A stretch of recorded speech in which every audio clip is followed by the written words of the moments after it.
नमस्कार। सबसे पहले मैं राष्ट्रपति रहमोन को एससीओ काउंसिल की सफल अध्यक्षता के लिए बधाई देता हूं।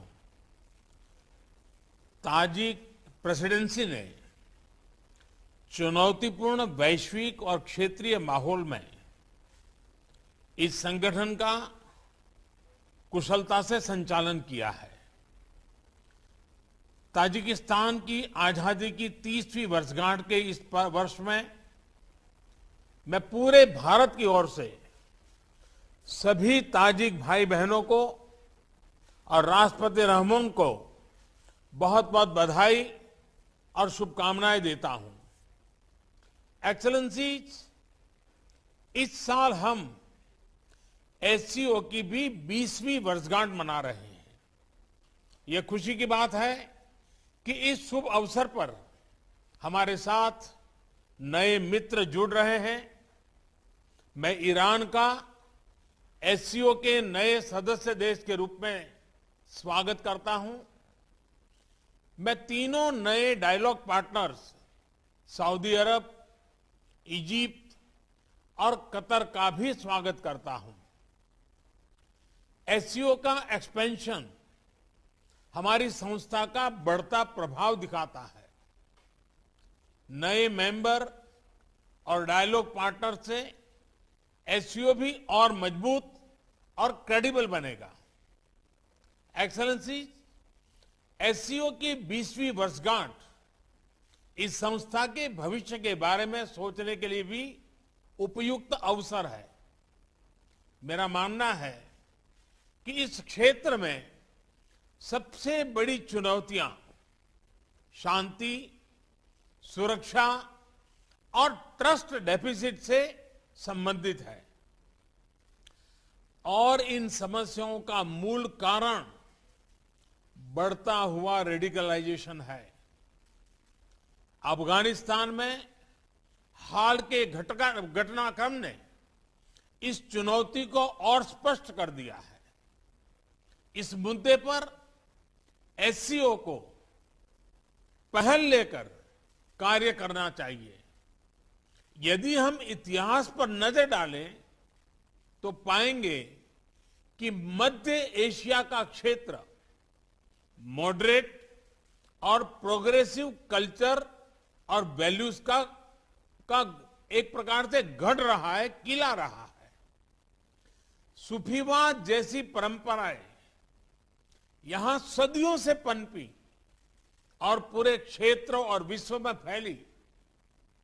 इनकी छवि हम आज भी इस क्षेत्र की सांस्कृतिक विरासत में देख सकते हैं। मध्य एशिया की इस ऐतिहासिक धरोहर के आधार पर एससीओ को रेडिकलाइजेशन और एक्सट्रीमिज्म से लड़ने का एक साझा टेम्पलेट डेवलप करना चाहिए। भारत में और एससीओ के लगभग सभी देशों में इस्लाम से जुड़ी मॉडरेट, टॉलरेंट और इंक्लूसिव संस्थाएं और परंपराएं हैं। एससीओ को इनके बीच एक मजबूत नेटवर्क विकसित करने के लिए काम करना चाहिए। इस संदर्भ में मैं एससीओ के रैट्स मैकेनिज्म द्वारा किए जा रहे उपयोगी कार्य की प्रशंसा करता हूं। भारत ने एससीओ रैट्स की अपनी अध्यक्षता के दौरान जो कैलेंडर ऑफ एक्टिविटीज प्रस्तावित की है, उन पर हमें सभी एससीओ पार्टनर्स के सक्रिय सहयोग की अपेक्षा है। एक्सेलेंसी, रेडिकलाइजेशन से लड़ाई क्षेत्रीय सुरक्षा और आपसी ट्रस्ट के लिए तो आवश्यक है ही। यह हमारी युवा पीढ़ियों के उज्जवल भविष्य के लिए भी जरूरी है। विकसित विश्व के साथ प्रतिस्पर्धा के लिए हमारे क्षेत्र को उभरती टेक्नोलॉजी में स्टेक होल्डर बनना होगा। इसके लिए हमें अपने प्रतिभाशाली युवाओं को विज्ञान, और रेशनल थिंकिंग की ओर प्रोत्साहित करना होगा। हम अपने एंटरप्रेन्योर्स और स्टार्टअप्स को एक दूसरे से जोड़कर इस तरह की सोच, इस तरह की इनोवेटिव स्पिरिट को बढ़ावा दे सकते हैं। इसी सोच से पिछले वर्ष भारत ने पहले एससीओ स्टार्टअप फोरम और युवा वैज्ञानिक सम्मेलन का आयोजन किया। पिछले वर्षों में भारत ने अपनी विकास यात्रा में टेक्नोलॉजी का सफल सहारा लिया है। चाहे फाइनेंशियल इंक्लूजन बढ़ाने के लिए यूपीआई और रुपे कार्ड जैसी टेक्नोलॉजीज हो, या कोविड से लड़ाई में हमारे आरोग्य सेतु और कोविन जैसे डिजिटल प्लेटफॉर्म्स, इन सभी को हमने स्वेच्छा से अन्य देशों के साथ भी साझा किया है। हमें एससीओ पार्टनर्स के साथ भी इन ओपन सोर्स टेक्नोलॉजी को शेयर करने में और इसके लिए कैपेसिटी बिल्डिंग आयोजित करने में खुशी होगी।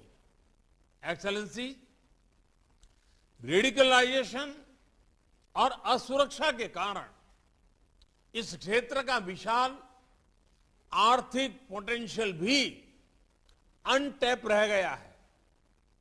खनिज संपदा हो या इंट्रा एससीओ ट्रेड, इनका पूर्ण लाभ उठाने के लिए हमें आपसी कनेक्टिविटी पर जोर देना होगा। इतिहास में सेंट्रल एशिया की भूमिका प्रमुख क्षेत्रीय बाजारों के बीच एक कनेक्टिविटी ब्रिज की रही है। यही इस क्षेत्र की समृद्धि का भी आधार था। भारत सेंट्रल एशिया के साथ अपनी कनेक्टिविटी बढ़ाने के लिए प्रतिबद्ध है। हमारा मानना है कि लैंडलॉक्ड सेंट्रल एशियाई देशों को भारत के विशाल बाजार से जुड़कर अपार लाभ हो सकता है। दुर्भाग्यवश आज कनेक्टिविटी के कई विकल्प उनके लिए खुले नहीं हैं। ईरान के चाबाहार पोर्ट में हमारा निवेश और इंटरनेशनल नॉर्थ साउथ कॉरिडोर के प्रति हमारा प्रयास इसी वास्तविकता से प्रेरित है। एक्सेलेंसी, कनेक्टिविटी की कोई भी पहल वन वे स्ट्रीट नहीं हो सकती। आपसी ट्रस्ट सुनिश्चित करने के लिए कनेक्टिविटी प्रोजेक्ट को कंसल्टेटिव, पारदर्शी और पार्टिसिपेटरी होना चाहिए। इनमें सभी देशों की टेरिटोरियल इंटीग्रिटी का सम्मान निहित होना चाहिए। इन सिद्धांतों के आधार पर एससीओ को क्षेत्र में कनेक्टिविटी प्रोजेक्ट्स के लिए उपयुक्त नॉर्म्स विकसित करने चाहिए। इसी से हम इस क्षेत्र की पारंपरिक कनेक्टिविटी को पुनः स्थापित कर पाएंगे और तभी कनेक्टिविटी प्रोजेक्ट्स हमें जोड़ने का काम करेगी, न कि हमारे बीच दूरी बढ़ाने का। इस प्रयत्न के लिए भारत अपनी तरफ से हर प्रकार का योगदान देने के लिए तैयार है। एक्सेलेंसी, एससीओ की सफलता का एक मुख्य कारण यह है कि इसका मूल फोकस क्षेत्र की प्राथमिकताओं पर रहा है। रेडिकलाइजेशन, कनेक्टिविटी और पीपल टू पीपल संबंधों पर मेरे सुझाव एससीओ की इसी भूमिका को और सबल बनाएंगे। अपनी बात समाप्त करने से पहले मैं हमारे मेजबान राष्ट्रपति रहमोन का एक बार फिर धन्यवाद करता हूं।